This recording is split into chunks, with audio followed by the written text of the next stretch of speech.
Hello everyone. Hi admin, great work crew. I owe you all an explanation, I feel, why I post the stuff I do. More specifically, why here. The comment being made a few times, how is this about trucks, and that is a fair question I hope to answer here and now.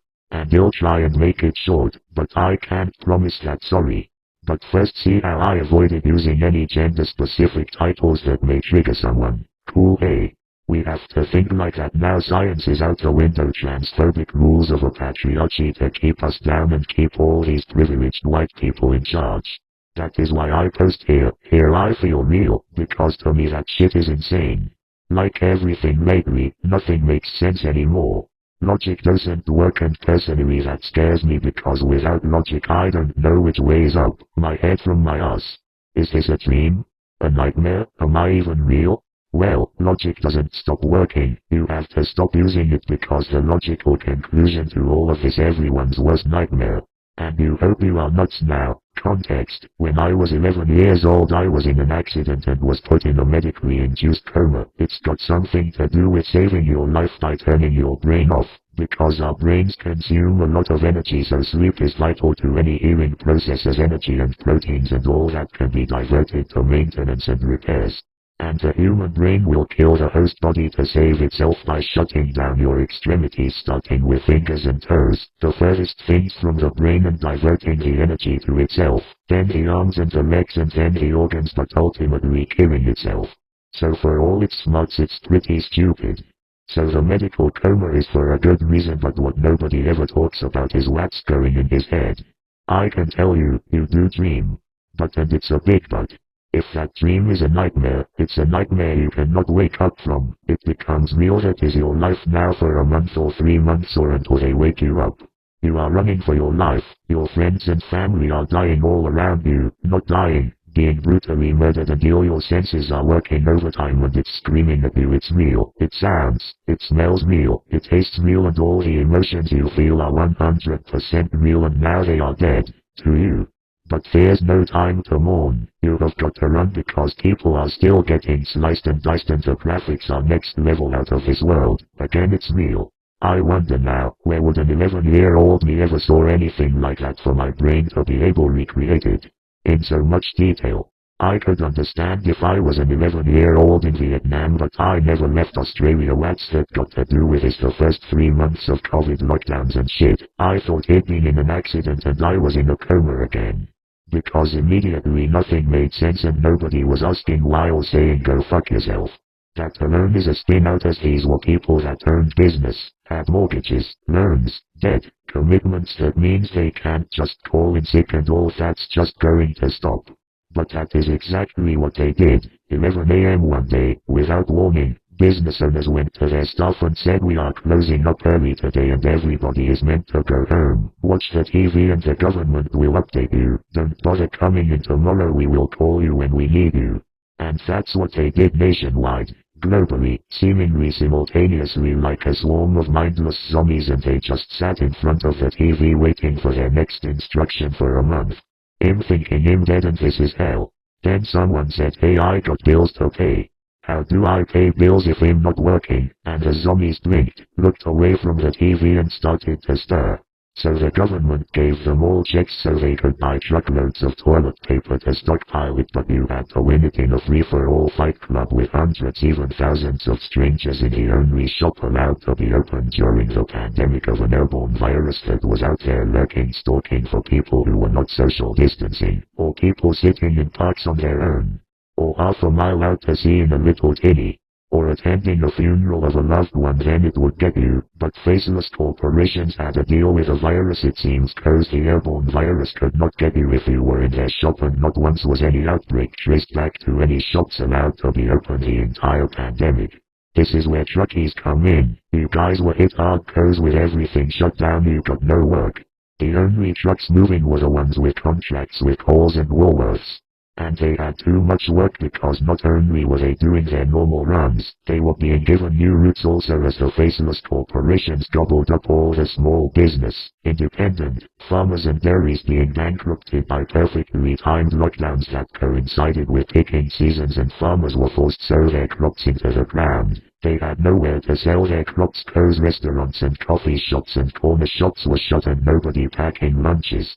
So they had no choice and they no money for the bank, so they were forced to sell, and front and center at the auctions was Faceless Corporation, Woolies and Coles, who have been trying to get a monopoly for years. And I'm guessing here, they gave no extra time or money to cover the extra route. Typical big business, squeeze every cent out of what they can so someone makes money, just not us. And truckies lost a lot of their old clients who would not see the end of the pandemic, and if I'm as intelligent as the experts say I am. They said I was smart, not me, and I'm confused. I don't know what is happening or why or how. What hope is there for your average Joe? We will be back learning which as soon as people try and make sense of the shit. Trucks, what's the connection? Me, I wrote my first post here and it was about me and my first ride in a truck with a truckie friend of my dad's named Marbles in his big green Mac, and despite I was 6, yeah, I knew then what I wanted to be when I grew up. Life had other plans for me, unfortunately. It was only a 500 kilometers round trip, but it was 1975 Northern Territory, so the older truckies know what I'm about to say next and why that trip would have taken a week. The Stuart Highway was still a one-lane go trail, and any rain anywhere in Australia, the runoff from that seemed to end in the NT and would close the Stuart Highway.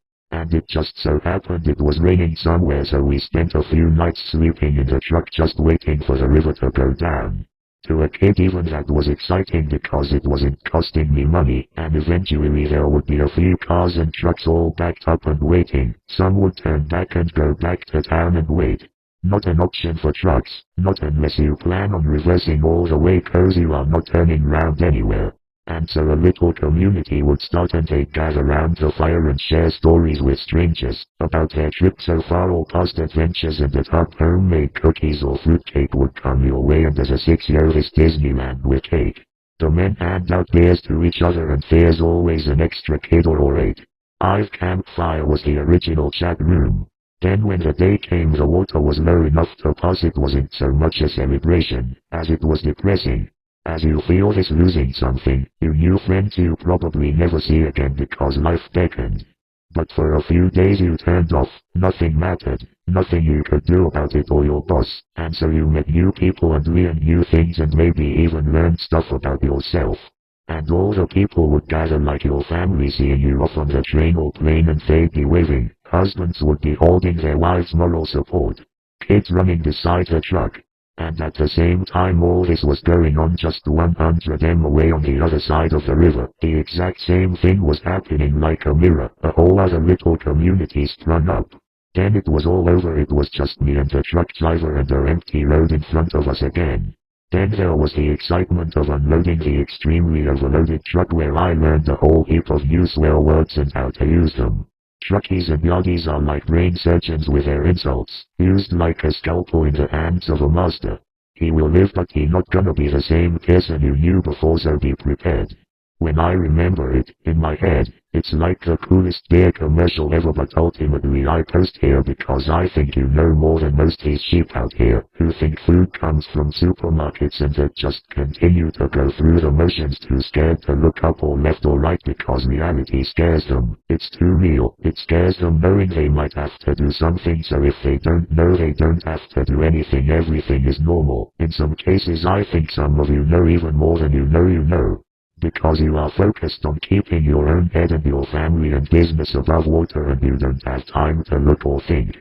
The same way this corporation/government engineered recession is meant to work, distracting sheep, because as long as they are worried about their mortgage or what they are going or feed their kids for the next week, they don't have time to think about their own government or what it just did to them and their families and their children and their futures. Just erased as your only guarantee now is debt slavery to a foreign-owned faceless corporations for a product that never worked. Well, not how we were told it would work. Like I said in a previous post, you can die of starvation in the shadow of a building owned by a faceless corporation that throws away tons of food every day to increase profits. And the government who voted for that took all those tax dollar out of every cent you earned. Could not give two fucks about you. You could not get an apple core off the government. That's not even scratching the surface of what they've done. Every day people are dying suddenly, and it's a lot of people, but it's not news. In the news there is at least one per day, and that's only news because they are famous for something. But on a scale, how math was done BC, before COVID. That's a massive number on average is because of all the deaths in a relatively small and exclusive control group. It is representative of what's happening outside the control group. Only X a billion their families are obviously being censored by government and media and the Orwellian Ministry of Truth algorithms, making sure nobody ever hears what you or they have to say. Australia has a population of 28 million give or take. We had women, children sleeping in cars as there was not enough housing. They called it a crisis. Then just like that the government can find homes to house 2 million immigrants they brought at a rate of 2,700 plus per day for the last 760 days. Where did the houses come from? Nobody was building, and nobody is building because also in the news almost every day another building company is going under. So there's no work or contracts for building. So where did the houses come from? Are you starting to see what I said about logic? You do not want to go there. Do the math, ask a simple question, and you know that something is up and it's not good. And why isn't anybody talking about this? Why are you voting, and for who? Why aren't people in jail? People are dead, murdered by politicians who sacked good nurses and doctors, stripped them of their credentials because they chose to do their job and not play their game their way, because that job also came with a certain responsibility and accountability and a Hippocratic oath. Do you know harm? We'll leave it at that for now. Thanks.